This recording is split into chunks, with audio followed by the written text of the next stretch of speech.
Good afternoon, everyone.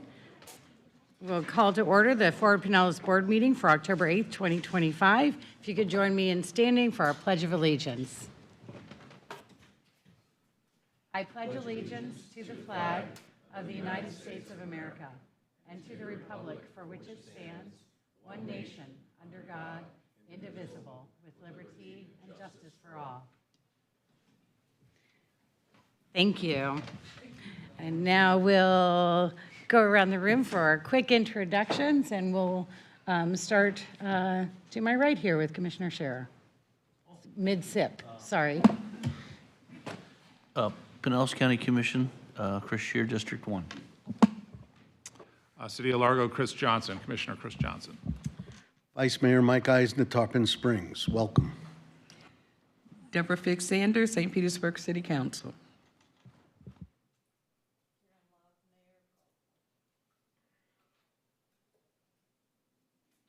Sorry, I couldn't see if there was someone over there. Richie Floyd, City Council Member in St. Petersburg. Good afternoon, everybody. City of Clearwater, Council Member Mike Menino.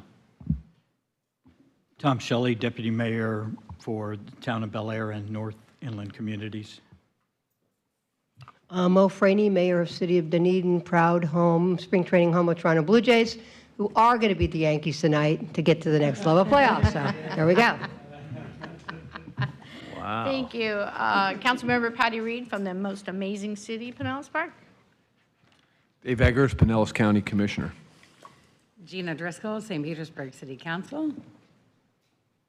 Whit Blanton, Executive Director, and I've been wearing my Blue Jays jersey because my Rays are not in it anymore. So. All right. Thank you. Tina, do we have any citizens wishing to be heard today on any items that are not already on the agenda for action by the board? Yes, Madam Chair, we have David Ballard Geddes Jr. Thank you. Good afternoon. Hi, good afternoon. Good to see everybody. My name's David Ballard Geddes Jr. I live on Georgia Avenue in Palm Harbor. Again, under our current Constitution in Article 6, it states that this Constitution is under this Constitution as under the Confederacy. This Constitution is simply a hold, used as a hold on truth. This government is declared as arbitrary, as light and transient, as candid legislation. It's a cover-up operation while legislation captures the water supply based on Article 1, Section 8, Clause 11, intending to dissolve this Constitution, dissolving this Constitution using the 14th Amendment as a ring bolt operation to give rise to this Constitution, rising as fact based on Article 3, Section 2. So, as based on the Louisiana land purchase here in this map depiction, which is in actuality, the western half of the Mississippi watershed region, what was the original intent of the framers of this Constitution? The original 13 watershed regions comprising the entire North American continent, based on watersheds, is the pursuit of, by, and for the people, capturing both land and water in a confederation of who in pursuance thereto. And what is their ultimate end game? As the Declaration of Independence clearly states, that they are deaf to the voice of justice and consequently totally unworthy of heading up a civilized nation. Thank you. Thank you. Anyone else, Tina? No, Madam Chair. All right, we'll close public comment and go on to our recognitions and announcements. And we have a nice announcement today from Whit. I am always happy to recognize our staff, and we'll just do this from here. Kyle over there, he said he would wave, is our principal planner, who's our active transportation planner. And we have promoted Kyle to senior principal planner based on his accomplishment of a series of milestones. And this is significant because what we did previously is we just had one category for principal planners. And we have some principal planners with 25 years of experience and some principal planners with 6 or 8 years of experience. And we wanted to give a path for growth in that category. So we created 3 different categories of principal planners, and we're happy to acknowledge Kyle's progression through that path and his demonstration of leadership for the agency. So, All right. thank you, Kyle. Thank you, and congratulations, Kyle. Thank you so much for your service. It's wonderful to see you progressing in your career while you do such a great job for everyone throughout the county. So congratulations. All right, we'll go on to our consent agenda. Do we have any board members who would like to pull any item from the consent agenda to be handled individually? Otherwise, I'll entertain a motion for approval. So move. Second. All right, we have a motion and a second to approve the consent agenda. All those in favor, please say aye. Aye. Aye. Any opposed? The motion passes. Madam Chair, for the record, there were no citizens wishing to be heard Oops. on the consent agenda. Well, that's good, because I forgot, and I'm sorry about that. Let's see. Next, we have, sorry. We have our public hearing items. First, item 6A, a proposed amendment to the Transportation Improvement Program. And for that, presenting today from the Fort Pinellas staff is Ryan Hutton. Good afternoon. Hi, good afternoon, everyone. All right, so we have one amendment today. Just a little, we said this last time, but just in case anyone was curious, the purpose of the TIP. So it's a short-term planning document that outlines the transportation projects regional or metropolitan area intends to implement using federal, state, or local funds. Just skip over that. And as a refresher, there's usually 2 types of changes we make to the TIP. So there's an amendment or a modification. So all you need to know really is that an amendment usually impacts the fiscal constraint of a project, while a modification usually something more like the change in project phase or funding sources. But today we have one amendment. So today's amendment adds about $49 million in Federal Transit Administration Section 5307 formula funding for the PSDA. So these are federal transit dollars that are allocated each year based on factors like ridership, service miles, and population, and they can be used on things like buses, facilities, and planning. And so this increase comes mostly from 2 factors: the disbanding of the Tampa Bay Area Regional Transit Authority. So those redistributed funds can now be available for the PSTA. And then also the addition of the Sunrunner means that the PSDA's boosted funds under that formula, now they're allocated more of those funds. So today, and here's the table in case anyone was curious how that budget's changing over the next 5 years. So today we're just recommending approval of this amendment to the 2026-2030 TIP. We also want to say that the TCC, the Technical Coordinating Committee, and the Citizens Advisory Committee both unanimously recommended approval. And if approved, this document will be updated and transmitted to FDOT and FHWA partners and posted online. And that's it. Any questions? Thank you. Questions? Oh, all right. And Tina, do we have any citizens wishing to make public comment on this item? No, Madam Chair, we do not. Okay, great. This one is, requires a roll call vote, so if we could entertain a motion for this item. Move approval. Second. Yours. All right, we have a motion and a second to approve the item 6A. Could we do the roll call vote, please? Commissioner Eggers? Aye. Councilmember Reed? Aye. Mayor Freeney? Aye. Deputy Mayor Shelley? Aye. Councilmember Menino? Aye. Councilmember Floyd? Aye. Mayor Ayub? Aye. Mayor Love? Aye. Councilmember Fig Sanders? Aye. Vice Mayor Eisner? Aye. Commissioner Johnson? Aye. Commissioner Shearer? Yes.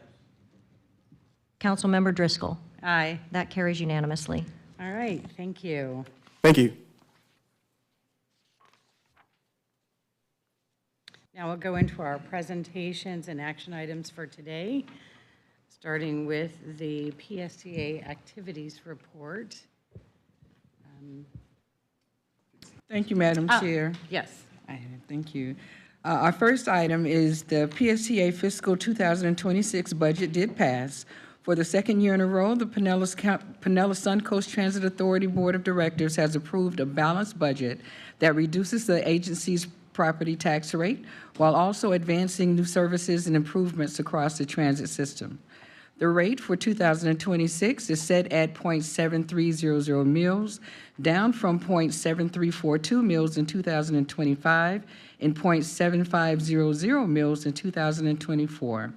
This establishes the lowest tax rate to fund the public transportation services in Pinellas County at their lowest level in 15 years. The second are our new initiatives.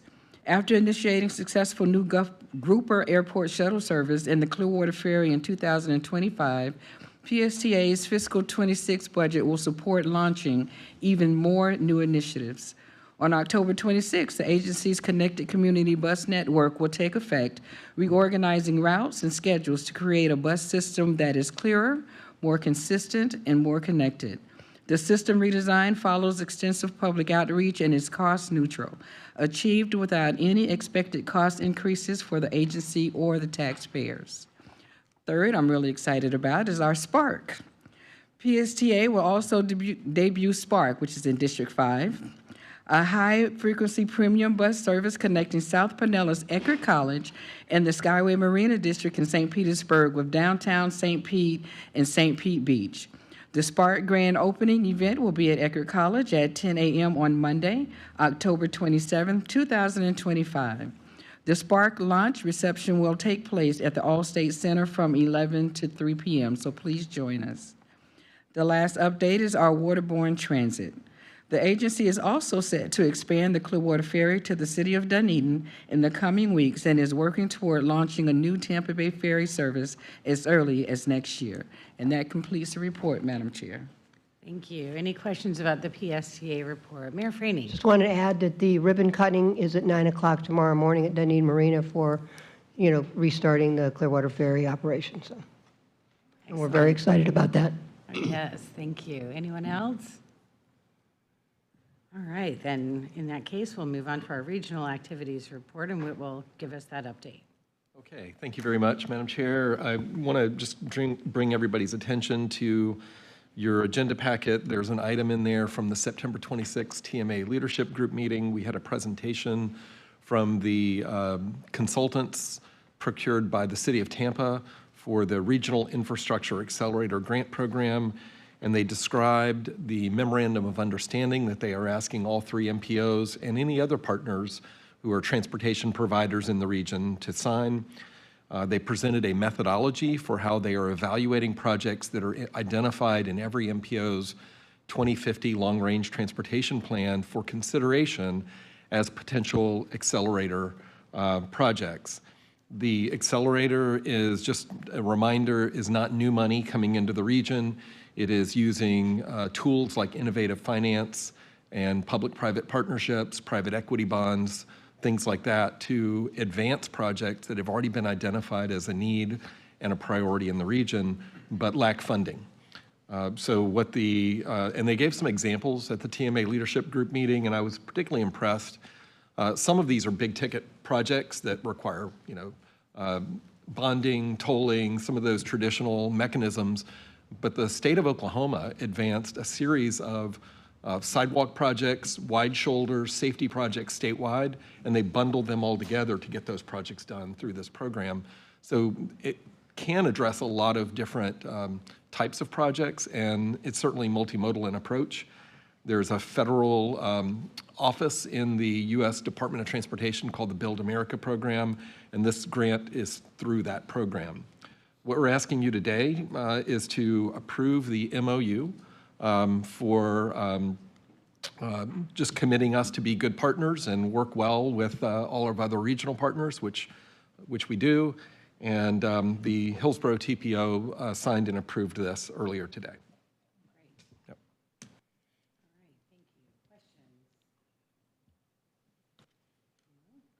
Do you want to take action on that before I finish? Because we do need, this is an action item on this one.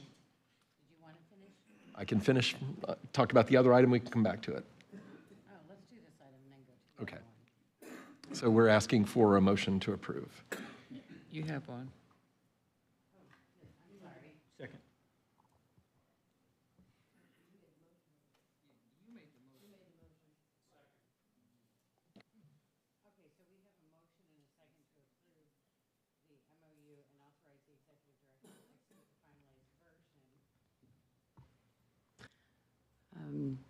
Seeing that there's no request for discussion, all those in favor, please say aye. Aye. Any opposed? All right, the motion Madam Chair, passed. forgive me, I didn't see who the second was. Oh, thank you. And for the record, there were no citizens wishing to be heard on that item. Yes, thank you. Thank you all very much. I'll just keep going here. The screening methodology is in there for your review as well. So we're looking forward to how they evaluate all these projects and what they bring back. That shouldn't be too far into the future. The other item I wanted to mention is an invitation to the principals workshop on November 14th related to the potential merger of our 3 MPOs. That date is a Friday, and we've set the time at 12:30 to 3 p.m. I know how much everybody loves Friday afternoon meetings.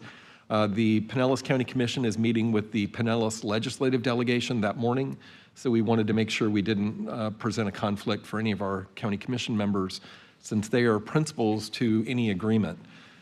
A decision to merge the MPOs requires the 3 county commissions and the city of Tampa. Collectively, they represent more than 75% of the urban area population, but county commissions are described in federal and state law as key components to that, and so is the largest city in the urbanized area. The purpose of the workshop is to present some alternatives and some options for people to consider.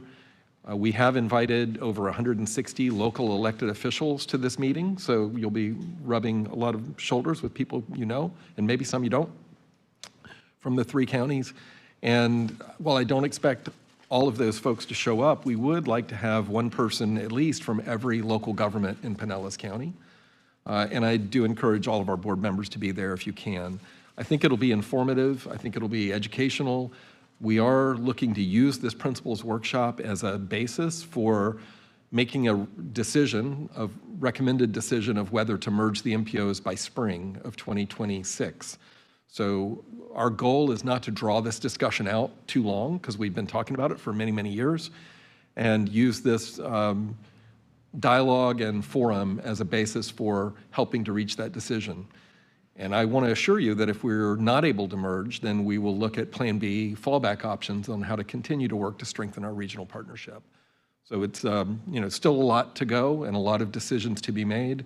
And in the run-up to the November 14th meeting, I believe there will be a survey that is distributed as well, so that we'll gauge interest and understanding and at least preliminary thoughts on the potential merger from each of the invitees. And there's information in the packet about that in terms of a flyer. I did present it to the City Managers Consortium meeting last Friday, which had representatives from the county and all the cities in Pinellas County. And we had a really good discussion. And there were some questions from some of the cities about concerns that Pinellas might lose influence. And I think the county administrator did a great job addressing some of those questions, reinforcing that there's a lot of ways you can set up a regional organization to avoid tyranny of the majority or ensuring that all voices are heard in the process. So if you have any questions, I'm happy to try and answer them. All right, thank you. Any questions on that? And that will be at Creative Labs in the Carillon area. So it should be conveniently located and centrally located for most everybody in the region. All right, sounds good. Well, hopefully everyone can make it. Thank you for that. Did you have any other items on your report today? All right, thank you. November 14th. Yes, November 14th at 12:30. All right, we'll go on to item 7C, which is a presentation on the State Road 60 and Courtney Campbell Causeway project. And presenting today, we're joined by Craig Fox, project manager for FDOT. Good afternoon. Thank you for joining us. Good afternoon. Thank you for having me here today. My name is Craig Fox with the Florida Department of Transportation, here to present on the Courtney Campbell Causeway PD&E project.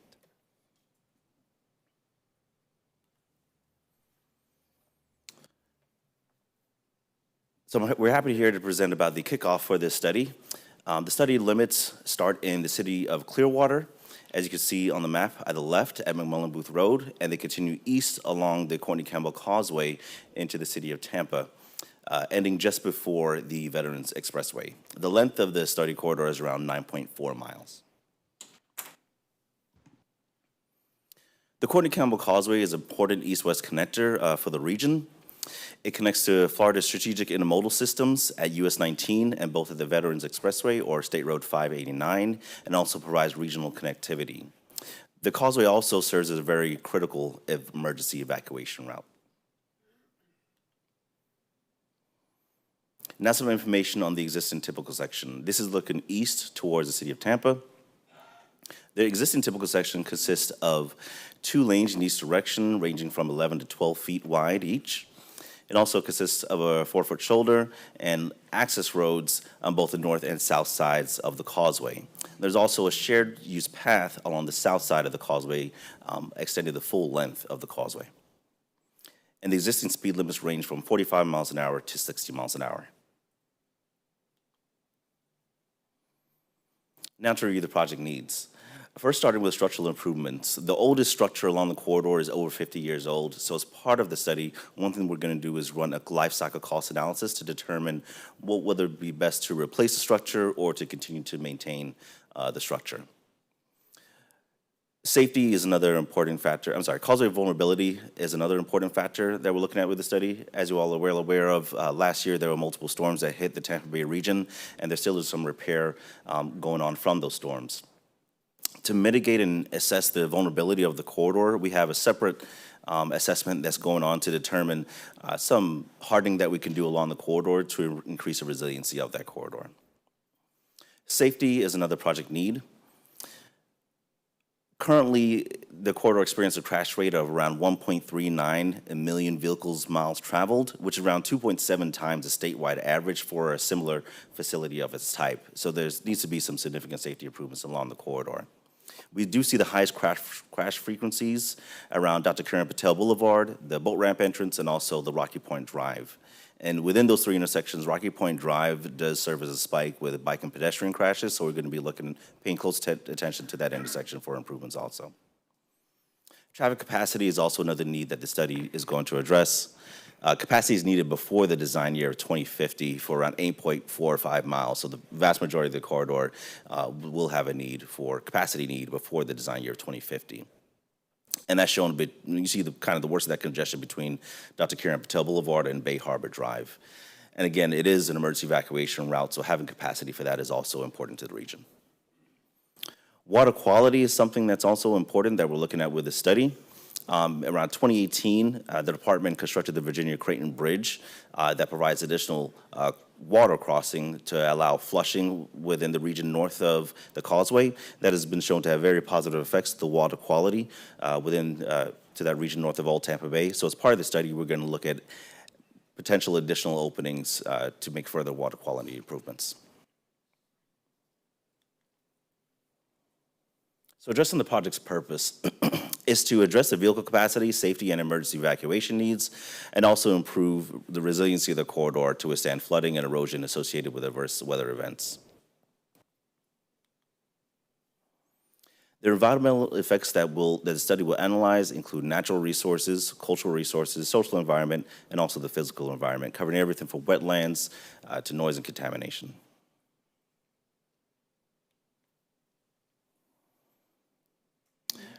Now, in regards to the consistency with the transportation plans. Currently, the project is not within the Florida Pinellas LRTP and is listed as an unfunded need within the Hillsborough TPO LRTP.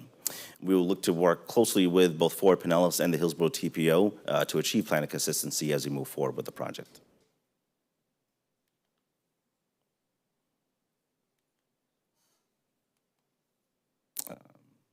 signal's getting through there. Yeah, I think my signal's not getting through for some reason. Okay, perfect. Let me see, did I go? All right. So the study began in June of 2025. The data collection is ongoing, and we held a kickoff meeting, and I have more information on that. Kickoff meeting was held on September 4th of this year. In 2026, we'll be preparing the documents, and we anticipate a public hearing in the fall of 2026 with a study approval in early of 2027. The table on the right shows the funding and also a breakdown of the design segments. We split up into 3 segments. The first segment is largely in Pinellas County, and the second segment would be that main span bridge in the center of the causeway, and the third segment is from the east end of that bridge over to just west of the Veterans Expressway. As you can see, no phases are currently funded, so we look to seek funding for that as we move along with the study. See if it's working now.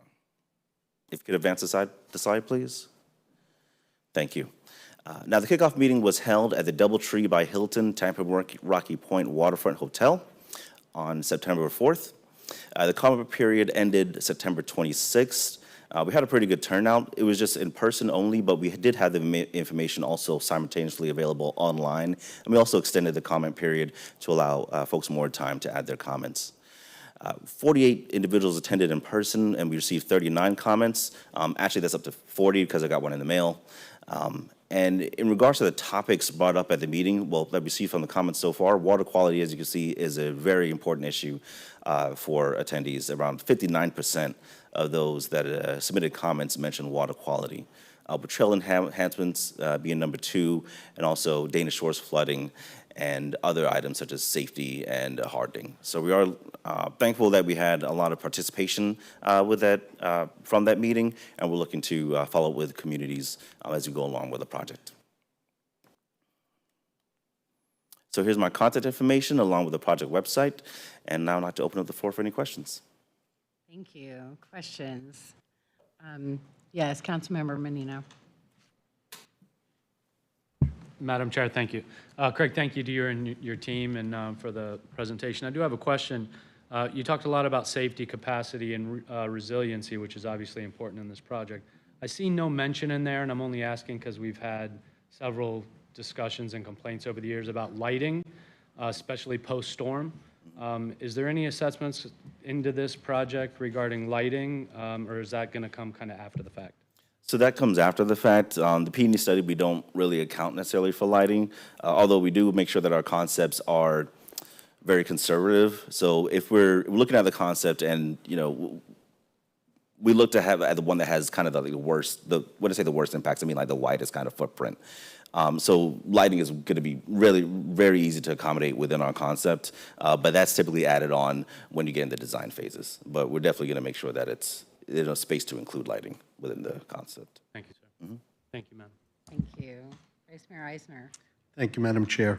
So I have a couple of questions. Number one, post-storm, will there be a survey done on how much sand and debris was prior to the storm versus how much is there? Because I know we're doing a renourishment of a lot of the locations on the outside, beaches, but are we going to be looking into putting some of that sand back? So I would actually have to follow up with our operations groups on that, because the PD&E doesn't really assess kind of sand nourishment. It's more something that's kind of an immediate need. So I can certainly follow up with them and get that information to you. But the PD&E study itself doesn't necessarily look at like beach or sand renourishment. So then would it also not include a number of trees that went down along the pathway? And of course, a lot of the soil and sand went in, so you wouldn't be doing then a survey on maybe possibly redredging and putting it back up? I'm not saying you're doing it, I'm just saying, whether you'd recommend that or not. So in regards to landscaping studies and our PD&Es, so these are like a 30,000 kind of foot view. So at the most, what we'll do within the study itself is identify landscape opportunities to be improved on.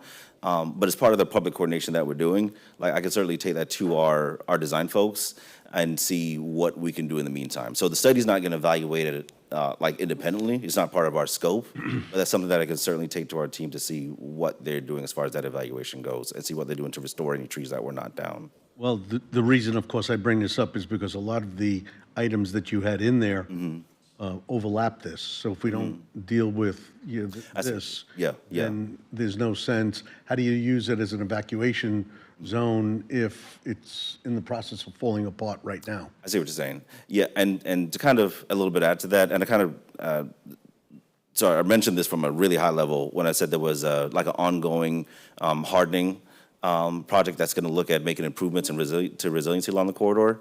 We're not only, so yes, we're looking at kind of the engineering solutions like those WADs out by the Sunshine Skyway, but we're also looking at natural solutions as part of that too. So you don't really want to include in this study because honestly, that's just going to slow it down.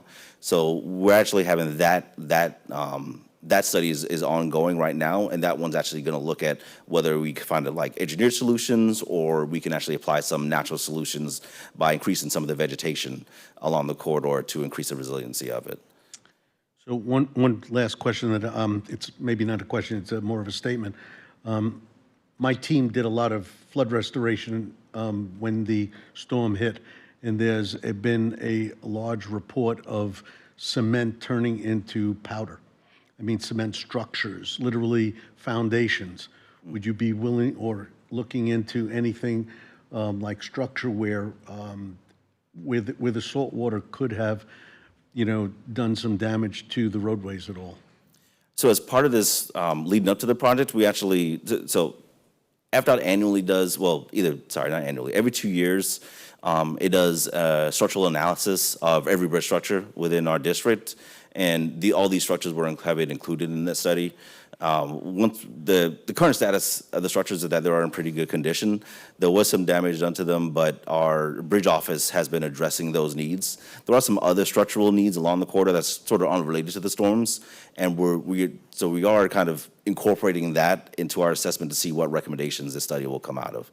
So this study doesn't necessarily look at immediate kind of safety needs, but we are working closely with a structural office that has been looking at this corridor and has some proposed solutions that they're in the works. So somebody else would be looking into the bridge structures and things? Yes, ongoing right now, yeah. Okay. Oh, yeah, it's ongoing. That's all I had. Thank you. Appreciate the presentation.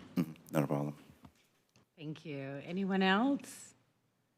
Okay. It's interesting that there of those who commented and weighed in on this, so many are interested in the water quality element, and rightly so. Is that something that you engage with the Tampa Bay Estuary Program to work on, or to, take advantage of those resources as you look at that part of the project?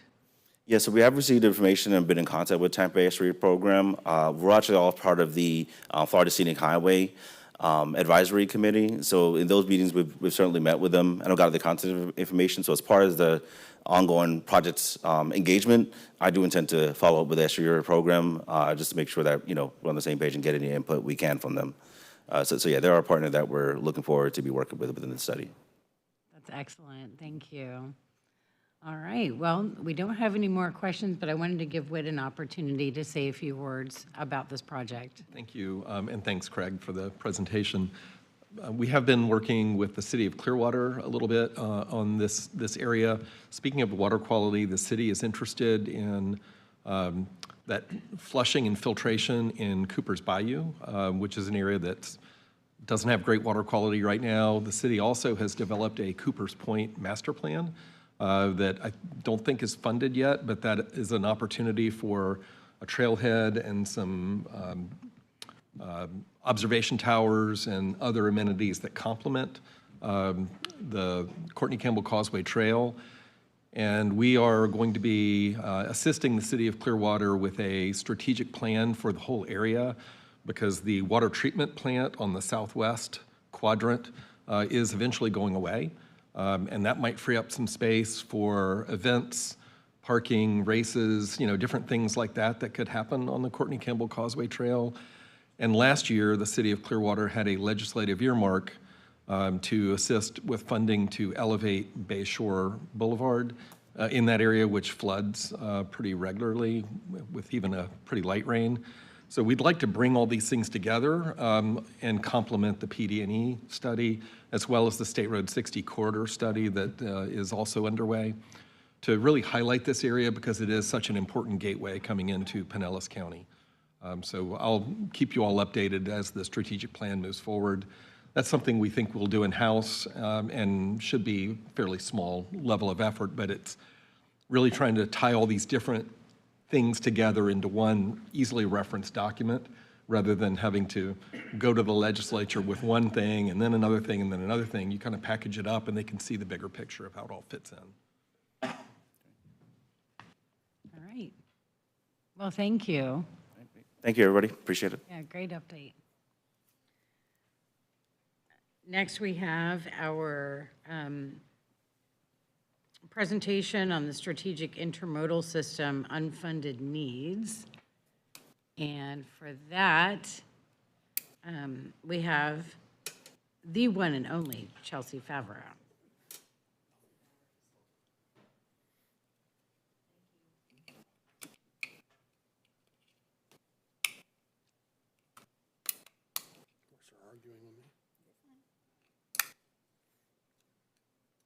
It's like the pit crew at the Daytona 500 here.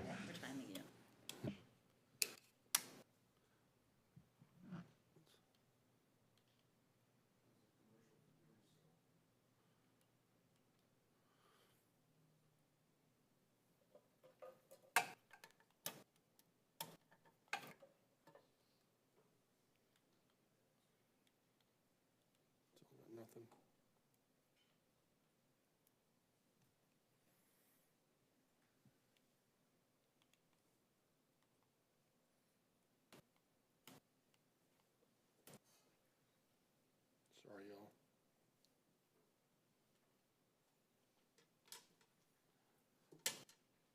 You have to, just a call to come change the page. Okay.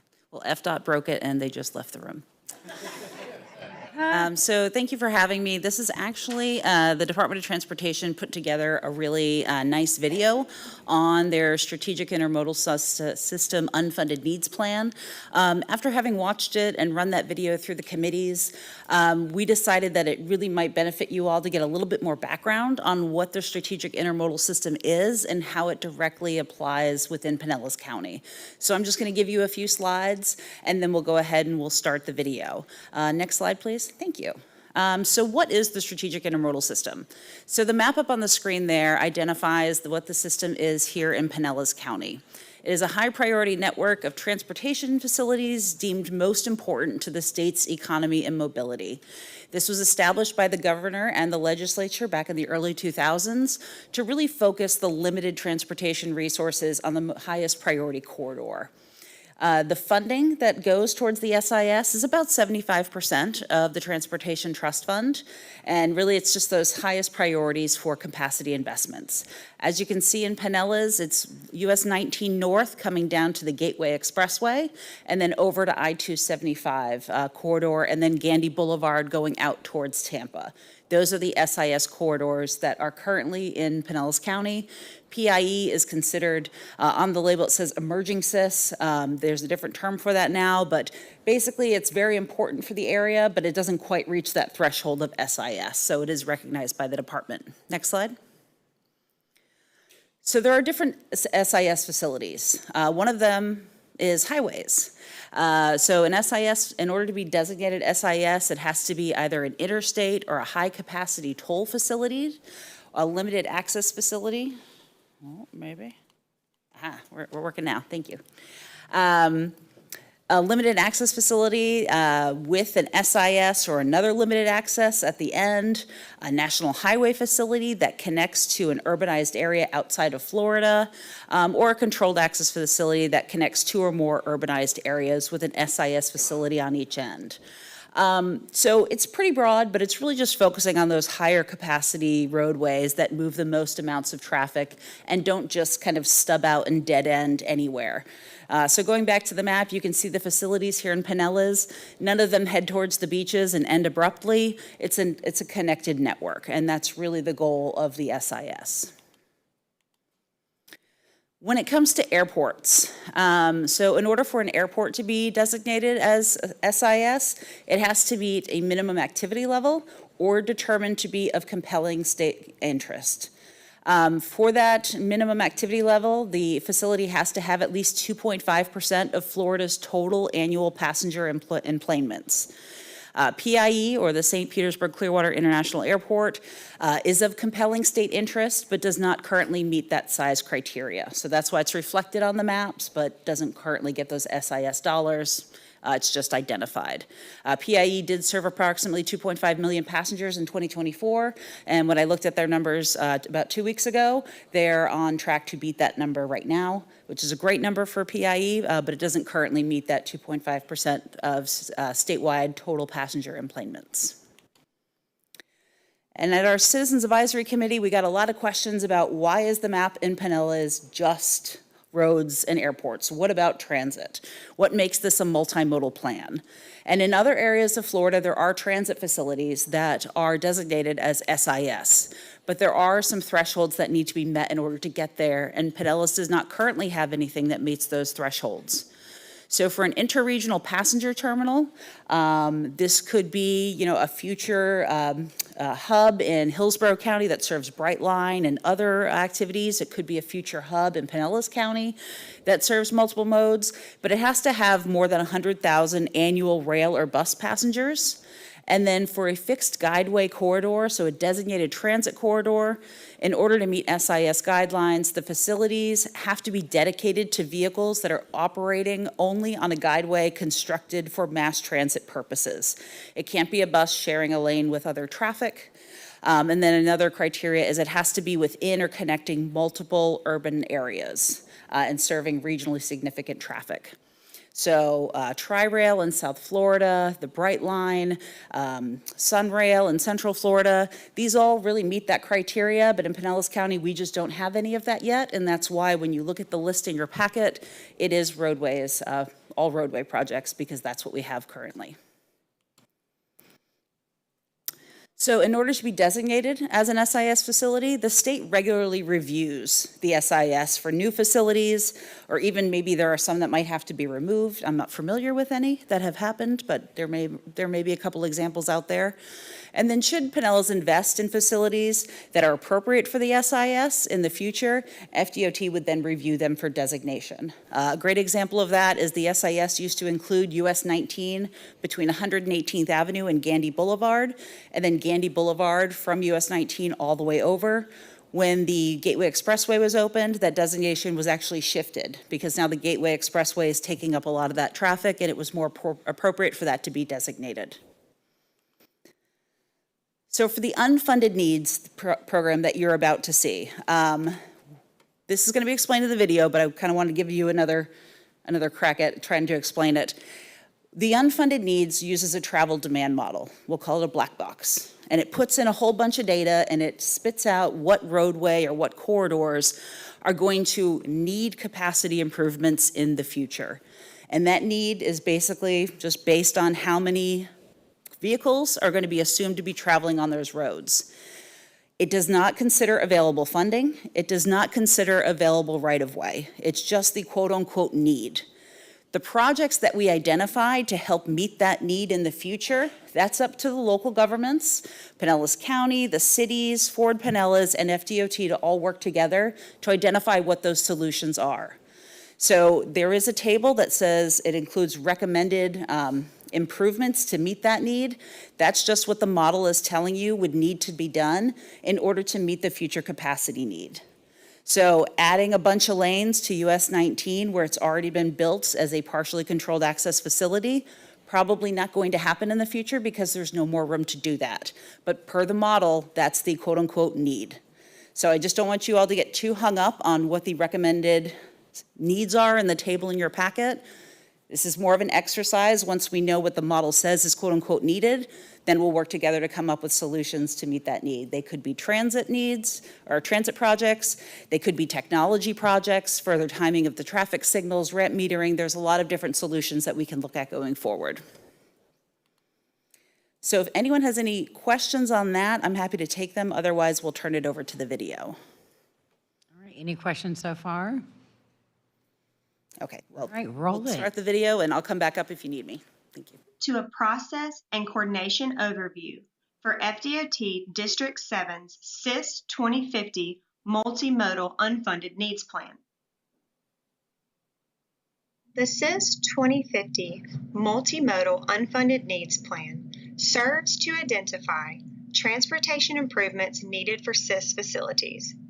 These improvements are unconstrained by cost and are not yet included in the FDOT SIS Work Program, Second 5-Year Plan, or Cost Feasible Plan. The plan ensures Florida's long-term transportation priorities are recognized even if funding is not yet available. It is important to keep in mind that although a project may be identified as a need by the SIS program, it is not guaranteed to receive funding nor an endorsement. The goals of the SIS Unfunded Needs Plan are to identify unfunded transportation needs, cover all of the modes, include existing and future SIS-eligible facilities, and ensure all projects are documented. The update process takes approximately 18 months from kickoff to adoption. Months 1 to 3. Initial review of the 2045 Needs Plan to determine which projects remain unfunded and should be retained. Months 4 to 9.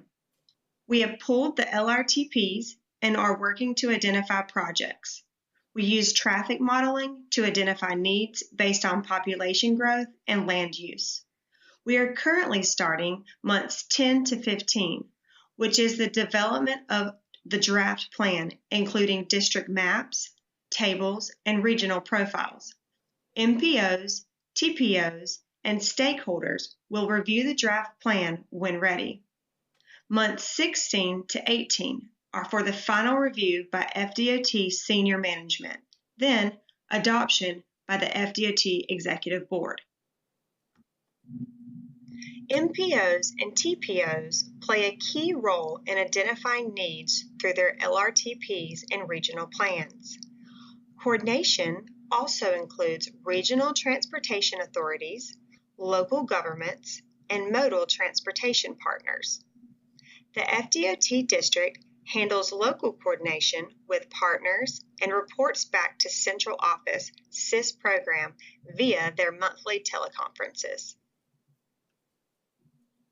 Project needs are identified using MPO and TPO long-range transportation plans, regional transportation authorities plans, plans of partner agencies, traffic modeling and analysis, including statewide, regional, and local models, level of service analysis to detect future roadway capacity issues, statewide modal master plans for aviation, freight, rail, seaports, spaceports, and transit.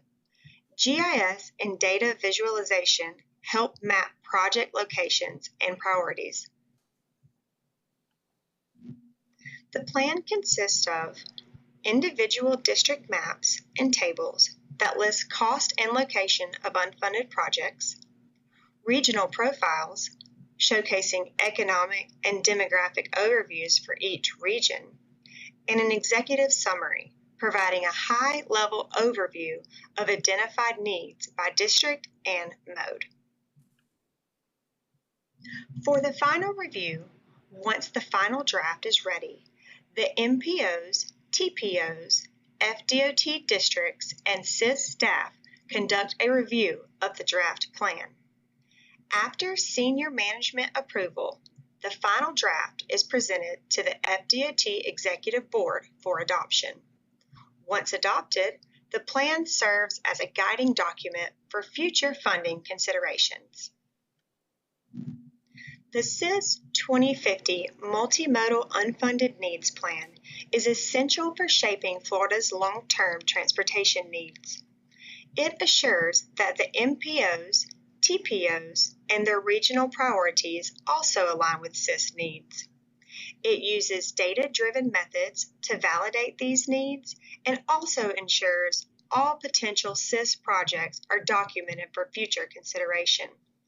The next steps involve ongoing coordination, updates, and preparation for the next planning cycle. Thank you. This concludes our presentation. We will now open the floor for questions. All right. Thank you. Does anyone have any questions, having seen the video? No? Okay. Well, thank you, Chelsea and FDOT, for the video. Next, item 7E, the State Road 580 corridor recommendations for prioritization. This one is an action item. Yep, that's me again. All right, so just recently, the Florida Department of Transportation, in coordination with the local governments and us, wrapped up the 580 corridor plan. It looked at the entirety of the 8.5-mile corridor through Pinellas County. And the study, when it was wrapped up, you all received a presentation of those recommendations back in June. Since then, we have been working internally and with FDOT to try to prioritize those recommendations, and we'd like to start advancing them forward through adding them to our multimodal priority list. So we're going to go through how we're recommending that we group those recommendations with you today, and also in your packet there was a spreadsheet that also grouped them, but I'm going to kind of give you a reminder of what was included in each of those recommendations. So the first set of recommendations, they were all pretty low cost and they were all pretty easy to do, which is why we grouped them as number one. So you're going to see several recommendations here. The first was at the intersection of Countryside Boulevard, and this involved adding new lane delineation signs to the southbound approach of the intersection, and the cost estimate on this was just under $5,000. A lot of these recommendations were really just to enhance safety and operations for vehicles, bicyclists, and pedestrians. The second part of the top priority grouping was at the intersection of Achieva Way. And this was, again, adding some signal-mounted electronic arms electronic signs to the mast arms, fixing some of the curb extensions and the truck aprons at the intersections. Again, these are really safety-focused improvements that would cost about $12,000 at this location. And because these are all very low dollar, we kind of want to group them together to make it worthwhile to even get someone out there to be doing the improvements in the first place. The third of that first grouping is at the intersection of Alt 19. This is, again, adding an electronic sign to the mast arm and ground-mounted signs, so really just improving signage to help alert vehicle drivers to yield to pedestrians at the crosswalk and improve safety, and this was about a $25,000 fix. The fourth is at Overcash Drive, and you can see on the top there's a little star where that is in the corridor if you're not that familiar with the area. This was, again, adding a signal-mounted electronic sign to alert of pedestrians, and the cost estimate for this was about $11,500. And then I believe this is the last of the Tier 1 priorities was at Pinewood Drive. And this is, again, adding that electric sign mounted to the mast arm to alert of pedestrians in the area at about the same cost as the last one, $11,500.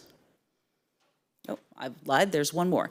The bridge over Old Tampa Bay, this is a blind intersection when you're headed eastbound. So the recommendation was to add bridge-mounted warning signs for approaching the blind intersection to alert vehicles that when pedestrians are present. The cost of this was about $6,500. At Enterprise Road, the proposal was to close the median opening with raised concrete traffic separator. This will enhance access management and improve safety for vehicles. There are quite a few crashes at this location as vehicles try to kind of gun it across the intersection to take a left turn. This would restrict that movement to hopefully reduce crashes there. The cost of that is just under $100,000.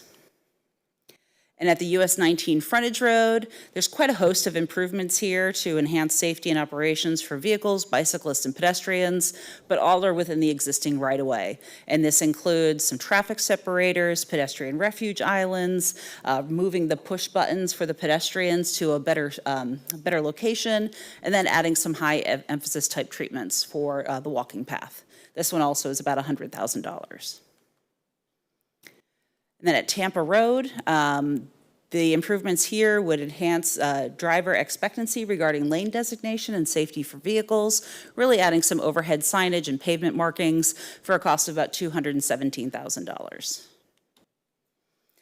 So this is a list here of all the projects that were included in that Corridor 1 priority. Again, this was being recommended as the #1 priority because it's really focusing on operational improvements, signage, pavement markings, and traffic separators, all of them fairly low cost. When you put all these together, the cost of the project would be just under $500,000. So we're proposing to package them all together and advance them as one project. No right-of-way is required for this, and no significant access management changes are being proposed. So therefore, the process to get these projects done is much quicker than any more involved kind of project, which we're going to get to as we get further along. For #2, we are proposing a mid-block crossing. One is between New York Avenue and Patricia Avenue. Again, you can see up there the star. It's closer to the western side of the corridor. This is a mid-block crossing with a pedestrian signal along 580 with a cost estimate of just over $300,000. And a second part of that is another mid-block crossing between Keene and Achieva Way. Again, same kind of thing, a mid-block crossing with pedestrian signal. This one is just over $400,000 cost estimate. We are aware that there is some redevelopment that is coming quickly along this corridor. So some of the conversations we've been having involves whether this #2 priority should be swapped with #1 to try to get these pedestrian crossings out there before new residential moves in along the corridor. But that's something that we can discuss when we get to the end of the recommendations with you all. So just a refresher, those top two, the priority 2 projects include those 2 pedestrian mid-block crossings. The total is under $1 million. No right-of-way is required. And just a note that the nearby redevelopment is advancing very quickly in these areas of the mid-block crossings. Priority rank #3 is the PSTA bus transfer station. This is proposed to basically relocate the buses that are stopping along 580 on the north side of the mall property. They're currently stopping in the travel lane, causing some safety concerns and challenges as vehicles are trying to get past them. So the recommendation is to shift the bus bay off the roadway and onto the adjacent right-of-way. The construction cost estimate and right-of-way cost estimate on this one are to be determined. We're going to be working with PSTA on seeing how we can advance this project and maybe even other bus pull-off bays in areas that make sense throughout the county. But this is a pretty high priority, I believe, for the area, but we just don't quite have the numbers yet because we don't know exactly what it looks like and where it's going to go. So we're going to be working with PSTA very closely on that in the coming weeks and months. For #4, this is State Road 580 at Keene. There are quite a few improvements recommended here, including closing a median, adding traffic separators, and reconstructing the curbs at the intersection. The cost estimate on this is just over $1 million. At Patricia, also the proposal is to construct raised concrete traffic separators, reconstructing curb, doing a curb extension. This is about $250,000, and really it's just to kind of tighten up the geometry and reduce the conflicts between vehicles and pedestrians in the area. At 580 and State Street, the recommended alternative is to close the existing eastbound U-turn movement that's allowed at that intersection, and then adding signage to direct traffic to Tampa Road westbound. The improvements here are just under $500,000. And then at 590 Philippi Parkways, there's lots of long queues for the westbound left turn movement that's going onto Philippi Parkway. So the proposal is to construct a second westbound left turn lane and a second northbound left turn lane. It'll widen out that intersection and is probably going to involve the movement of some utilities and possibly some right-of-way. Cost estimate on this is about $1 million. At Countryside Boulevard, so there were some short-term ones at Countryside mentioned earlier. These are the more longer-term ones that are going to be a little bit more extensive. This includes adding a second left turn lane heading in the eastbound direction and westbound approaches, and adding a second right turn lane to northbound Countryside Boulevard. This will really enhance the traffic operations there, while also attempting to address some safety for bicyclists and pedestrians. This one's at about $1.5 million. So these are the core priority 5 projects. And the reason that they're a little bit lower is instead of just signage and paint, these are a bit more intensive intersectional improvements that involve medians, channelization, and roadway widening. Altogether, this is proposed to be just over $3 million. Right-of-way might be required. And again, these are longer lead time kind of projects, and that's why they're a little bit lower on the list. It's going to take a little bit longer to get going.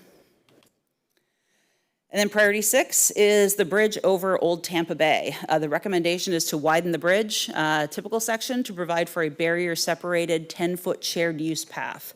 The construction estimate on this is just over $5 million. And this is a lower priority because this is a much bigger project and all on its own. Priority rank 7, this is from St. Clair Avenue to Tampa Road, further on the eastern end of the corridor. The proposal is to widen the median lane to provide buffered bike lanes, and may also include narrowing the widths of some of the travel lanes in both directions. The cost estimate on this is about $10 million. One of the suggestions was also to install corridor-wide traffic separators. Because there are no raised medians through this portion of the corridor. It has just the wide open median with the bidirectional turn lane. So this would construct those raised medians throughout the corridor to improve access management and safety. The cost estimate on this is about $1 million. But this will impact access management, so this will require a lot more coordination with the businesses and property owners along the corridor. And then at US 19 Frontage Road, the long-term priority there is to add a dedicated eastbound right turn lane going from eastbound 580 onto the US 19 Frontage Road. The cost estimate on this is not very high just to construct. However, there is 0 existing right-of-way to do the project, so the right-of-way would bring that up. And that's why it's listed a little bit lower, because it's going to take us some time to find out how to do this project with the right-of-way that is available. So this grouping of priority 7 projects is just over $11 million, and right-of-way will be required for these projects, and that is not included in that cost estimate. So the next steps, this totals almost $22 million in total recommendations.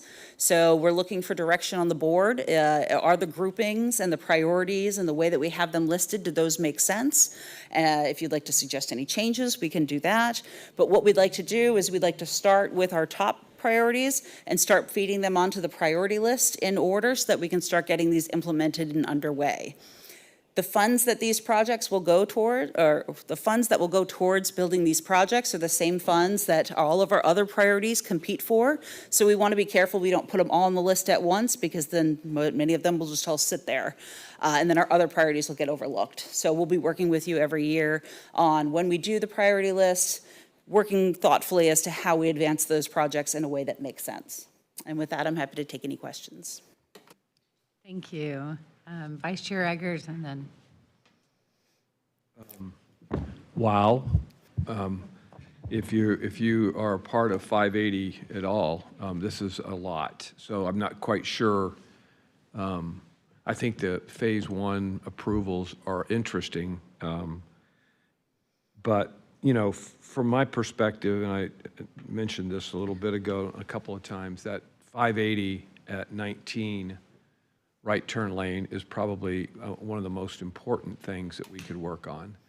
I see that property acquisition we're working, apparently the county's working on Belcher Road, the southbound Belcher as it approaches 580, a 2-lane turn instead of that 1 lane, because it backs up almost to the firehouse on fire station up there. So they're talking about a 2-lane turn to get, it's basically rush hour traffic and sometimes weekend, Saturday morning traffic turning and to get onto 19. And that creates that problem that you're talking about there. And I think in a phase 1, you could easily add a right turn only in that south lane during rush hour. And I just don't see enough of that going on in our system here to address specific uses at specific times. But you could easily sign it, you could color the pavement, you could make a solid line separating that 1 lane during that hour or 2, whatever it is, 6:30 to 8:30. And that could be done relatively inexpensive, wouldn't take any right-of-way acquisition. And I think it's one of the most important traffic movement improvements we could make on 580. In that phase 1, you talk about putting in medians between the north or the eastbound and westbound traffic in front of a center that's across the street from BJ's. Yeah, right there. There's a little center there where businesses exist or try to exist, and a tough place to get to. And you've yellowed that whole thing. So there's a little left-hand turn that goes into that center that you've now blocked. And I think you could effectively take a lot of those left-hand turns away, but leave that one in place for the business sake.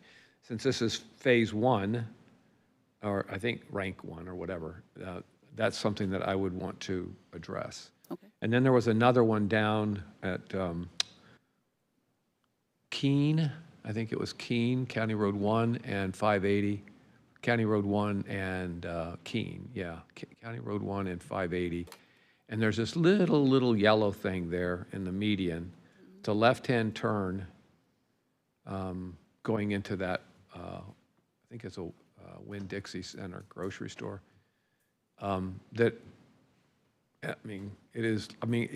We did this study kind of work, I want to say 15 years ago. City of Dunedin did a study there. And one of the things that jumped out is all of these, you call it traffic access management or something. And really what it means is blocking businesses from being successful. That's how they view it. And so we had these grand plans to beautify 580 and make it all of this, and it really came down to that issue. And it's very strategic. So I don't think we can just say, do this, and it works. It might work in some areas, it might not work in other areas, but if it's traffic flow and traffic, those are good things. But in this phase 1 that we're talking about, I definitely would like to address those 3 things because I really think it could be done, especially that one at 580 and 19. Okay. And then I would just say that with all of this, there's just so much to absorb. Mm-hmm. It makes me a little nervous to approve stuff like right now, and then off we go. It might be good to bring it back again for another little bite at the apple, at least for this phase 1 stuff. And I will say that you all don't actually approve the priority list until like next May or June. So this is just kind of giving us the direction on how we should consider putting the projects on the list. You'll definitely get another crack at this when we update the priority list and adopt it. All right. Well, I didn't get that when you were telling us about approving this phase 1. So those are some of the concerns that I have, and there's others, but anyway, I was just addressing the first phase. Okay, thank you. Commissioner, this is an action item today, but we certainly don't need to take action today. If that's the will of the board, is to consider this either at the next meeting or in January or whenever. What we wanted to do was give you a sense of our methodology and our thinking of why to prioritize some of these lower cost projects first. I have a few more points I can add, but I want to hear from the other board members first. All right. Thank you. Councilmember Floyd. Thank you, and thank you for the wealth of information. I'm by no means an expert on this corridor, but I am familiar with a lot of it. Really, I just wanted to ask a little bit about the bridge replacement. You sort of just went over and said like it's expensive, so it's a low priority. I assume that means that, we're not concerned with the condition or anything. I just didn't know if you could speak to that a little bit more outside of just its cost. Yeah, so it's actually not a full bridge replacement. It would be kind of cantilevering off the side. Okay. And widening on one side to add that crossing. Currently, the bridge does have some pretty wide shoulders. Not the greatest option to get people across, but there is still some room for someone to navigate across. So that's why it kind of shook out a little bit lower on the list. Okay, cool. I just wanted to get a little more info. All right. Yeah, I mean, as far as the last comments, like moving this forward today or bringing it back later, I'm happy with whatever everybody else, how everyone else feels as well. I'm leaning on y'all a lot for your expertise on the corridor, but I feel comfortable because these are things that are going to be added to priority lists later on that we'll see again. So I appreciate everything. Thanks. Thank you. Anyone else? Mayor Frainie? Yeah, I mean, my questions, I guess, were more process. It's a lot, and obviously, there's a lot in Dunedin. So, so just as you did the priority listing, any involvement from, like, say, City of Dunedin staff, or this is just you guys' take, looking at everything, what you think is the best priorities? So the City of Dunedin, City of Clearwater, and Pinellas County were all involved in the corridor study and all had a hand in reviewing the final recommendations. I will say the final recommendations that came out of the study were in a bit of a different priority order. So we had gone through and reworked it. We had, I'd say, probably pretty minimal communication with the city staff on this actual part of it, but they are involved in how we put together the priority list and everything going forward for sure. Yeah, and I mean, I think you voiced a little bit of mine. It's a lot, and of course, it's important to Dunedin, so I don't want to screw up by making a vote and not having a second bite of the apple, so, because there's stuff here I'll want to go talk to staff about and make sure, and we're, on the same page. But, I mean, it looks good, and there's a lot of good stuff here, so, again, I don't want to hold anything up either, but if we have another bite of the apple, that's great, because that just gives me a sense of getting back and making sure, I'm in sync with our staff. Mayor, if I could interject, I did meet with the city manager, and we went over some of these projects before Chelsea put the ranking together, but we talked about the recommendations. And that's where we really wanted to look at that mid-block crossing between Keene and, I forget the name of it. Achieva? No, maybe it is. No, it's the other one, not this one. Yeah, between Keene and Achieva, because that's where you have the 170 units of affordable housing on the north side. So we spoke to the Department of Transportation yesterday about that. That cost may be a little low. Based on our discussion yesterday, it may be closer to $1 million to do the mid-block crossing, maybe even more. But what they asked us to do is go ahead and prioritize it, and then we could work with them to try and time that with the opening of the project, if that's possible. But it would be our funds and not safety funds, because there's not a whole lot of safety funds for that. So we had that conversation, but I think what we can do is take this presentation and share it with the city manager and her team, as well as the other jurisdictions along the corridor. That little crosswalk is about a block away from where that project is going to be. Not that I've ever been to Lucan's Liquor Store before. It's a little bit to the east of there, where it actually crosses where that, so it's not there. Yeah, that was kind of my issue too. It's not, it's more like Lake Haven, it's between Lake Haven and Keene. And Achieva Way's the other way. Okay. On the other side, so it may, I think. Maybe it's the other mid-block crossing. Yeah. So I thought, man, am I forgetting something that's going to be there? Because, you're right, Lucan's is literally in between. Maybe it's between New York and Patricia then? No, that's much that's further the other way. Yeah, Yeah, I think it's in the wrong place, but. Okay, that's something we'll look at. Okay. And also, go ahead. You can finish. You can finish. Okay, I was just going to mention that the PSTA transfer facility, we've had a conversation with PSTA about that one. And I think one of the things that we want to do is align that with our US 19 corridor plan that ties Pasco County into the Gateway area and address this safety issue, because buses are in the travel lane today and in the bike lane. And when there's any passengers, they're all standing on the sidewalk. So as a bicyclist, you're really in, you got to go out in the middle of 580. So what we thought about doing as staff is offering to PSTA some funding to come up with a concept that they can then look at and work through from an operations standpoint, and then we could see about making that a priority with FDOT, assisting with the right-of-way acquisition if needed, or some type of right-of-way easement until the mall redevelops, which might buy us some time. So those are some things we're willing to spend some of our planning funds on in partnership with PSTA, if that helps move that along. Right, thank you. Councilmember Menino? Madam Chair, thank you. Thank you for that. I attended in person to the presentation, and I agree with Commissioner Eggers on there was a lot of little stickers getting stuck on those maps regarding US 19 and frontage road, safety concerns. Another thing is if the word priority is being used and we're ranking these so often, when I think priority, I think safety priority, and it seems like we're ranking these not based necessarily on priority safety-wise, but cost and ease versus safety. So I'm having a little hard time juggling because to me, you know, there's a handful of those projects in that 5, 6, 7 range that are probably address safety concerns far higher than just cost and ease. But I'll let you speak to that if you want.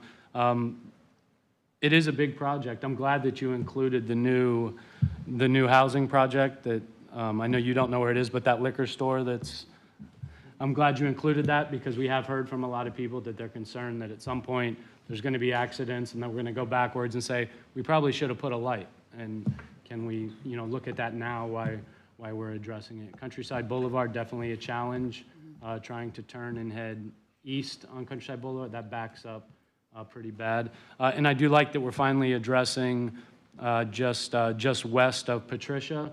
There's people that pull out of that shopping center all the time and turn to head west, and it is a bending turn and a blind. Cutting that access off, I think it will address a handful of safety needs, but very big project. I was glad to be a part of it, but I agree with the Commissioner. The US 19 in frontage definitely should be a higher priority, even though there's a lot of moving parts with it. Okay, and that's fair. And I will speak a little bit to the safety part. We were really kind of looking for, you know, since those top tier priorities were all such a low cost, while others may have a bigger safety benefit, we thought cumulatively that investment, if we can get that done like really, really quickly and just get it knocked out, then the safety benefit would be pretty high given the small investment it would require. But I don't disagree with you. There are some other safety challenges along the corridor that we definitely need to address. I get it, and I thank you. I think my fear sometimes, especially when you are like so many of our governmental entities and organizations, we're limited on manpower, for lack of a better word. And if we're putting our limited focus and resources on some of these, well, the main that we're saying, yeah, they are larger safety concerns, they're not being addressed. We're kind of putting them off to the side and coming back to them later. It'd be nice if we had the ability to kind of work on them kind of at the same time, but you are limited and can't push an easy button. I appreciate it. We'll do the best we can. Deputy Mayor Shelley? Both of my sons and their families live in Clearwater Countryside, so I travel these every single week. I certainly agree with the US 19 priority if we can do it. And the intersection at Patricia, I wish there was no way to pull out onto 580 without going through the light. Just close off that access. There's probably 10 accesses into that shopping center on Patricia. That's all I had. Thanks. All my shortcuts are being cut out. That's what. For your own sake. I know, Yeah. I know. Right. Vice Mayor Eisner? Thank you, Madam Chair. So my question is a little bit bigger than the 580, but it includes 580. And I brought this up at the School Transportation Safety Council because we were discussing safety, and we're also discussing finances, economics. I just recently came back from Austin, Texas, and they have these little pods to protect the bicyclists. Do we look into any other state procedures for safety versus, because every time I drive on 19, ours is a white line that protects the bicyclist, which is not a protection of safety at all. I know in Tarpon Springs, we have these little plastic things just screwed onto the floor, the ground, and they could just be knocked over. Do we look into any other types of items that might protect? Because I can't see that being anywhere near as costly as us putting, dividers in to stop that from happening. And like I said, I just don't know if we're doing that, if we look into that, what the cost is versus, there versus here. I know you can't do it in the north because we have, shovels that go by for the snow season, but we don't have that. So I'm just curious if you do get into that or not. Absolutely. We are always looking to other states to see what they're doing, if it's working, if it's not working. There are some raised separators that aren't just the flex posts, but I think they call them armadillos. Because Yes, that's exactly what there are it's some of those, and I believe, Kyle, correct me if I'm not, they're looking to do those somewhere in Pinellas County? In St. Petersburg, okay. So they are being kind of tested and rolled out here on a limited basis because they are so new to the area. And you mentioned, it's called the bike box, the green box for bicycles. Yes. They are starting to implement a couple of those in St. Petersburg as well. And we are monitoring those to see how people are reacting to them and how it's working to improve safety or not improve safety. And once we can get a better handle on that, I'm sure they'll be implemented further countywide. They don't eat much, those little armadillos. They really are. I'm just kidding. Thank you. All right, anyone else? What I'm hearing from the board is it will not take action on this one, and that's fine.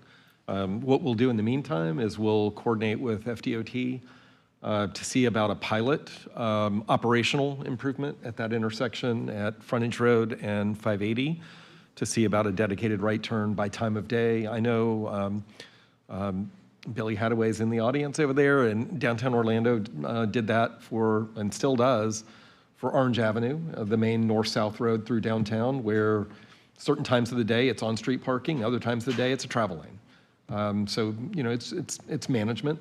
We'll talk with the department about how feasible it is on the state highway system right there, but Orange Avenue is a state road through downtown Orlando. So that's a conversation we'll have. We'll bring that back to you. We'll also confirm the location of the mid-block crossing relative to the affordable housing project and clean up any other things. I do want to point out those median separators that Chelsea mentioned, all of this would have to go to design. And so in the design phase, I think they would be very sensitive about blocking off any business access. Okay. Is that fair, Chelsea? Got it. Board, you good? Okay, we'll try to bring this back to you if we can next month, if not, early in the year. Okay, great. Commissioner Scheer, did you have? Just really quick, Chair, thank you. Bus bays are very important to me, getting the buses off the road. Could you tell us, who are we relying on to find locations for bus bays? Are you looking for PSTA to do it, or? I can answer that one. Okay. So this has been a conversation that's come up here a few times. And we've had conversations with PSTA about it. It's going to be a joint effort. So what we've agreed to do is develop some criteria that we would look at for bus bays countywide, and then identify some potential priority locations for them. This is a perfect example. Commissioner Eggers has mentioned US 19 North, where we don't have the overpasses, is another possible location. 66th Street, I mean, you can pick all the big, wide, high-speed roads.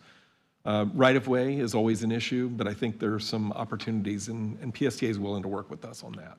So it'll be a joint effort. I just didn't know who's going to jump in their car and go run around and look. I'm not sure who's jumping in the car, but we're at least advancing the conversation. Okay, great. Thank you. All right, thank you so much. Next, we'll have a discussion on the establishment of a nominating committee. And apparently we have some options, so I'll let Whit start us off with that discussion. Okay, we do this every year. I'm just going to set a little context. So we have one-year terms for the chair, vice chairs, secretary, and treasurer.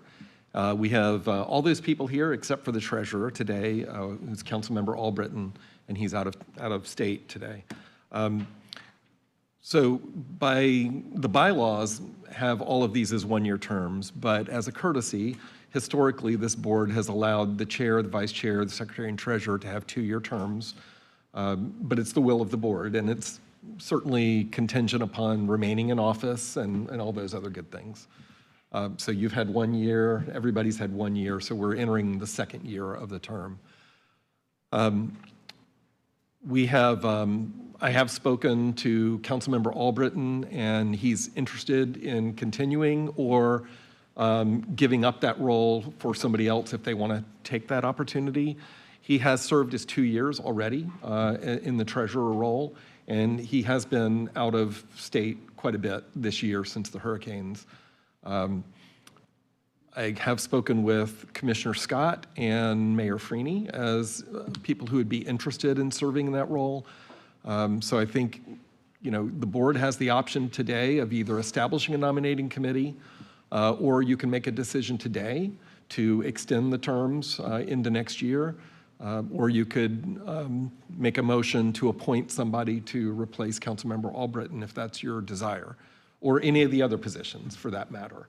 So I guess first would be to make sure that those who are currently serving, the 3 of you to my left, are interested in continuing to serve. That would be maybe a first question to ask. And then the second would be, is there an interest in reappointing Councilmember Albritton or a desire to appoint somebody new to that role and give somebody else a chance to serve on the executive committee?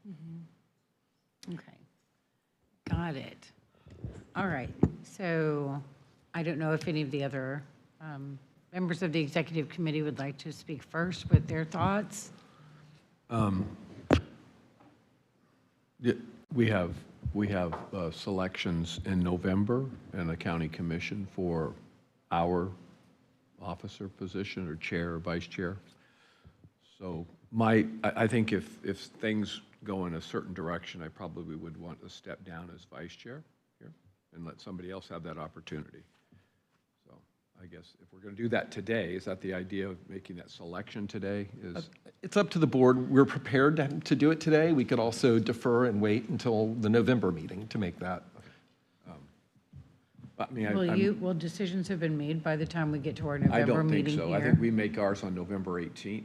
Oh, okay. And I think this right. This will be before that. Before that, yeah.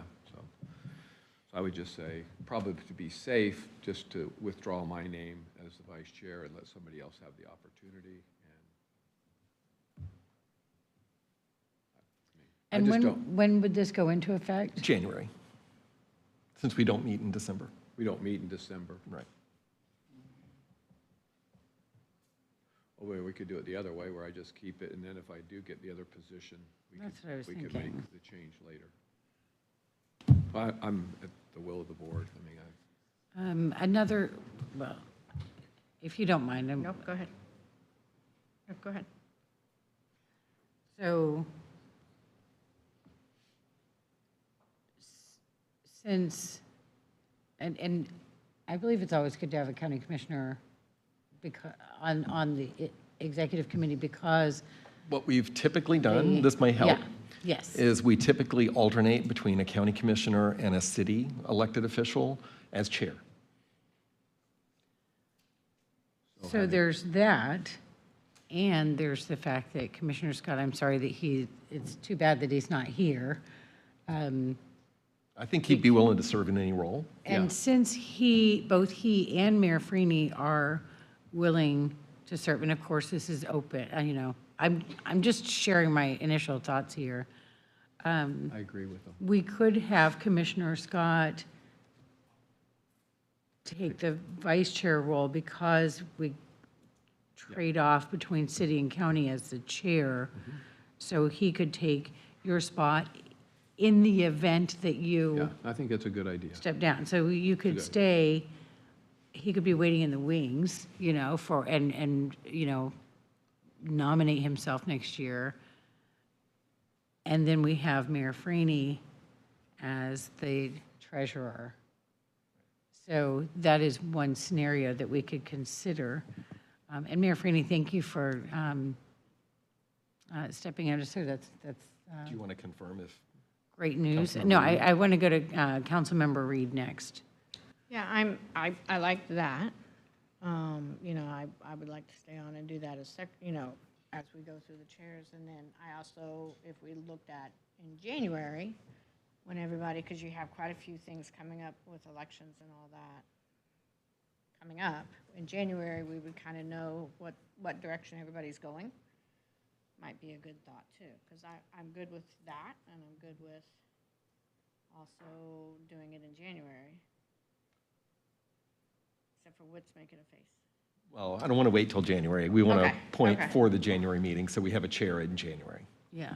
And I But will you're still- willing to continue to stay as secretary in your Yeah, current as role? secretary, I mean, I eventually would like to move up. I mean, that's kind of usually that you go up the chairs or do what you do, but Right. you know what I mean, so. Yeah, okay. And just so everyone knows, I have no election coming up, and next year is my final year serving on St. Petersburg City Council. So I would be more than happy to spend my last year serving as chair of this board again, if you all desire. So, okay, great. Councilmember Fig Sanders. Thank you, Chair.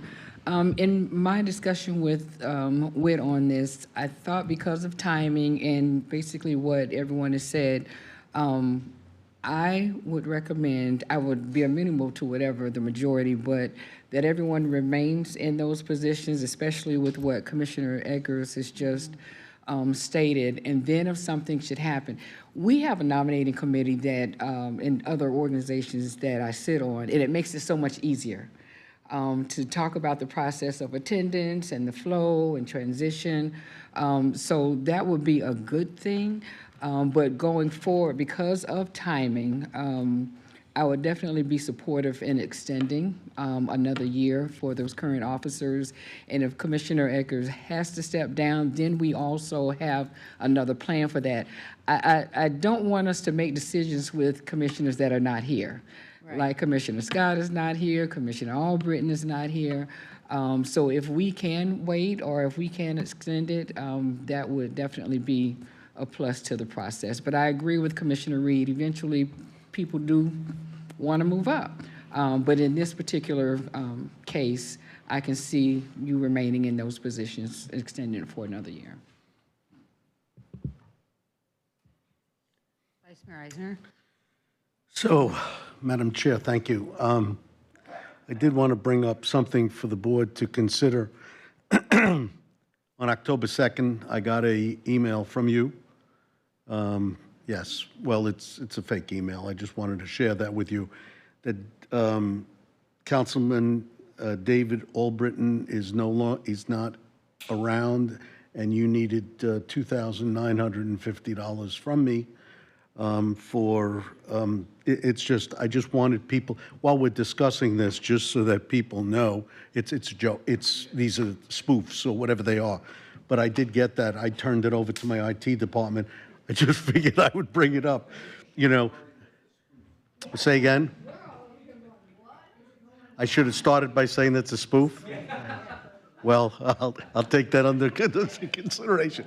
But yes, I just wanted you to know that I know that didn't come from you. It's just, while we're discussing this, that, you know, we have these things out there, and that's all I wanted to say.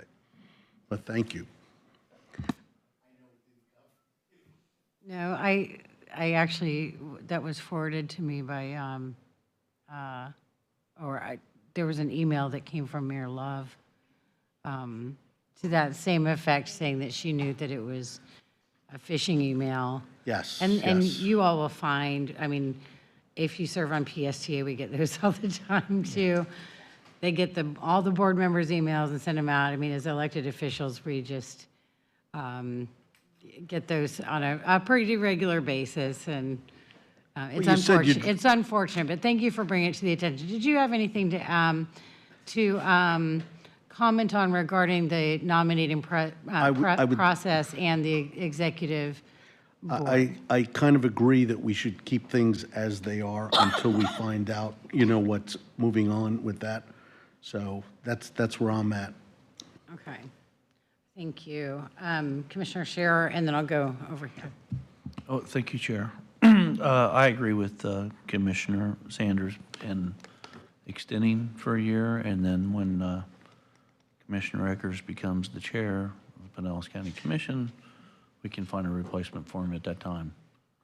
So I would be good to go. I don't know if we need to make a motion for that or what, but after everybody's been done talking, I'd be happy to. How about if we, What's up? you want to hear from the others Yes, I do. first? That's what I said. I would like to see us move this to the November meeting, and if you could confirm with Commissioner Scott, et cetera.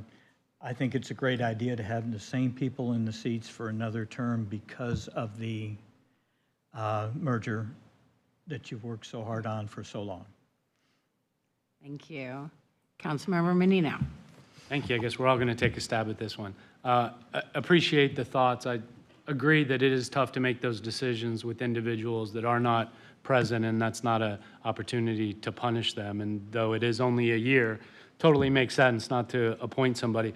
When it comes to my fellow council member, David, who has filled his 2-year terms, I think he was under the understanding that we're not, if we extend this because he's not here, we're now setting a new precedent of somebody serving going into 3-year terms. And how are we going to set that precedent and go forward? I think it makes sense to hold off and see what the good Lord has in store for Commissioner Eggers on his board and what responsibilities he has, and maybe fill in that. I would be in favor today of appointing Mayor Freeney to replace the treasurer's position as that 2-year term has ended. And just a clarification, I did speak with Councilmember Albritton. He was fine with either option of continuing or not. And I spoke to him today, so he's aware that we may be taking action today. Okay. Okay, so we're not, yeah. That's very good to point out. Mayor Freeney? No, I was just going to say, I'm happy to step up, I'm happy to step back, whatever helps the organization, so. I like flexible people. Yeah, there you go. Makes my job a lot easier. Councilmember Menino, is that a motion that you wish to make? It can be. I just wasn't sure. I wanted to make sure we're talking about extending terms. And while 1 year makes sense to extend to a second, we're now extending somebody that's already served 2 to a 3rd. And if we're setting that precedent for this seat, why would we not move forward in doing it for the others? I just wanted to make sure we are aware of that in the discussion. Yeah, that's a good Motion point. So, to second Mayor, I'm sorry, Councilmember Menino's motion to make Mayor Mo Feeney our treasurer next year. And is that motion including reappointing all the other 3 positions as well for clarification? Okay. okay. Okay, that was my Councilmember- question. I just So- wanted to get clarification on that, so. Are you okay. comfortable with that, Councilmember? Okay. Okay, so we have the motion on the floor. Did we get a second on that? I thought so. Yes, we did. Shelley, okay. All those in favor, please say aye. Aye. Any opposed? The motion passes. Thank you. I know that was a little awkward, but I appreciate everybody's efforts to do that. And I guess Commissioner Scott may get a chance. We'll find out in January. Right, and no matter. Just, Madam Chair, may I interject, just so you all Yes. are aware, with the conversation about Commissioner Eggers, the board operating procedures dictate that if someone steps down or a vacancy due to whether that could be a lost election or someone stepping down, that we make that appointment at the very next meeting. So it is possible that we could make that adjustment. We would just have to do it within the confines of the operating procedures. Okay. Okay. Thank you. And thank you all for your confidence in my continued service as chair. All right, we will go ahead to our director's report at this time. Great, and I'll point out that we are right on time with what's on your agenda, 5 minutes ahead of time, actually. Just a little reference to, we like to stick these little data minute items on your agenda. We did a summary of population and housing changes here in Pinellas County between 2020 and 2025. I won't read all this to you, but just identifies how the countywide population has grown by 8,000 residents since the 2020 census, how much of that is permanent, and where we've seen some decreases. So there was a decrease between 2024 and 2025, which we think was related to the 2 hurricanes that happened, a loss of about 5,000 residents. And then there's some information that I think is pretty interesting on housing supply in Pinellas County. considering that we have a housing action plan. But you can see that there's been a breakdown here of missing middle housing, multifamily housing, and single-family housing, and manufactured housing breakdown. And these are all part of our trends and conditions that we track here regularly at Forward Pinellas. So just for information, no action required on that item. And then I'd also point to your agenda item right behind it is the Reason Foundation's reauthorization proposal. And I include the Reason Foundation because I get a monthly newsletter from them that I share with the staff.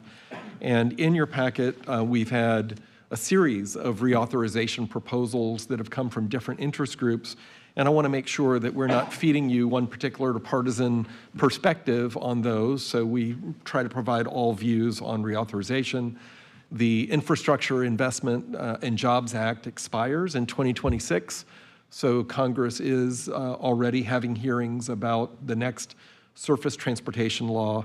And I'll just make a little quick joke. It's the first time in my almost 40-year career that the state of Florida has eliminated surface from the transportation planning responsibilities of MPOs. We are now dealing with Spaceport Florida and advanced air mobility in our transportation plans. But at the federal level, it's still the surface transportation reauthorization. So you have the Reason Foundation's positions here just for reference. I think previously I gave you the MPO position statements and the city and county position statements and the state highway officials' statements. And that's really all I had here under my director's report. Did want to just quickly reference that the Board of County Commissioners approved our budget last month. We did have a slight reduction in our millage rate, as you may know, down to 0.0175 mills. And we are looking forward to the new fiscal year and getting some things accomplished. That's all I have. All right, thank you. And then, did you have any new info for us regarding the Orlando meeting? The field trip is scheduled for October 27th. I've sent a revised itinerary to the MPO director over in Orlando. We've all agreed to travel kind of on our own to get there. So I will think be, you called it Mad Max style, Mad Max didn't you? 3, that's right. Fury Road, that's I-4. I will be providing you all with parking and driving instructions for everybody who's on that list. We'll also be getting shortly a lunch menu order that I'll be sharing with each of you. So I'll give you the driving directions when we get the lunch menu. I will also be giving you Sunshine Law directions as well. Since we won't be traveling by bus, no worry about that. But this will be a noticed public meeting in Orlando. And I'll have guidance from our attorney to share with you as well for that meeting. And thank you all for agreeing to commit a day of your time to go to Orlando and learn. I did provide some questions to the MPO director as well, so that he and the elected officials over there can be prepared to address some of those questions. That's the update. All right, thank you. Any questions about that or anything else for the good of the body? Yes. No, I just wanted to say that Skinner Boulevard is officially open.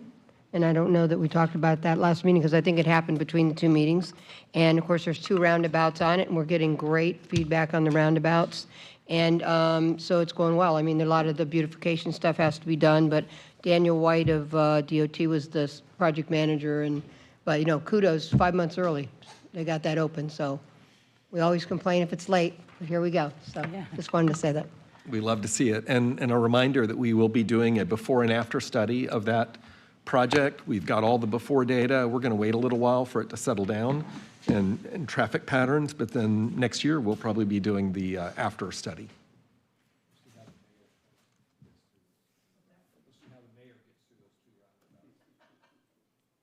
There's only problem will be not to speed around the roundabouts.